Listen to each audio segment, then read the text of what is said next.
Welcome class to this review video on section 8.2, this being the volume of a solid of revolution formed by rotating about the x-axis, each of these regions bounded by the given curves.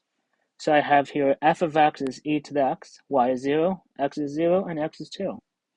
So we're integrating, right, from 0 to 2 of pi times e to the x squared dx from the formula for us to integrate to find this volume of the solid of revolution. So, in order for us to integrate this, right, we have that e to the x squared. There's no nice way to integrate e to the x without other pieces being inside of here. But for this, I'm going to take that squared and using one of the properties of exponents, that being x to the n to the mth power is x to the n times m. So I'm going to multiply the x and the 2 here. To simplify this, this is the integral from 0 to 2 of pi times e to the 2x dx.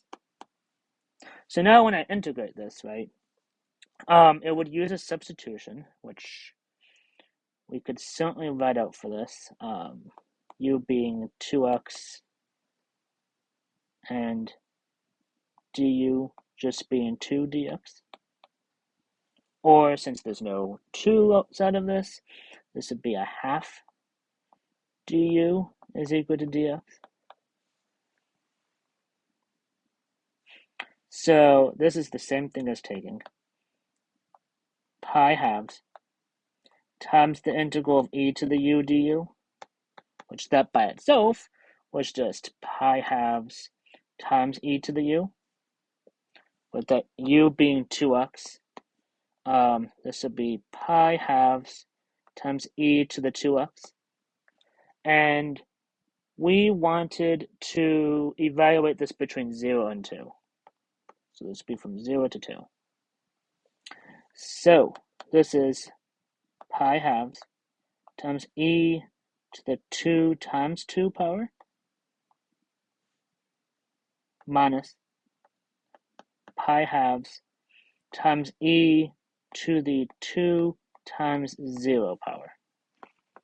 Plopping that into a calculator should give you an answer that rounds to be about 84.19. A second example that I have is this f of x is equal to 2 over the square root of x. Y is 0, x is 1, and x is 3.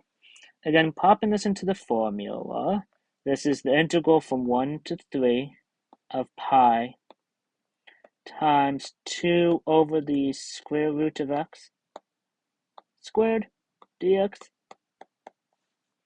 So this one, we're going to apply that square to the function. This is the integral from 1 to 3 of pi. Simplifying that 2 over the square root of x squared, this makes 4 divided by x dx. So, using the formula for when we have an x in the denominator to the first power, like we have here, this gives us a value of 4 pi times the natural log of the absolute value of x, evaluate between 1 and 3. Mind you, both of those are positive numbers, so technically those absolute variables aren't really 100% necessary for this. But this makes 4 pi times the natural log of 3 minus 4 pi times the natural log of 1, based on that fundamental theorem of calculus. So doing that calculation, we should get an answer that rounds to be about 13.81. Let me know if you have any questions or concerns. Thank you.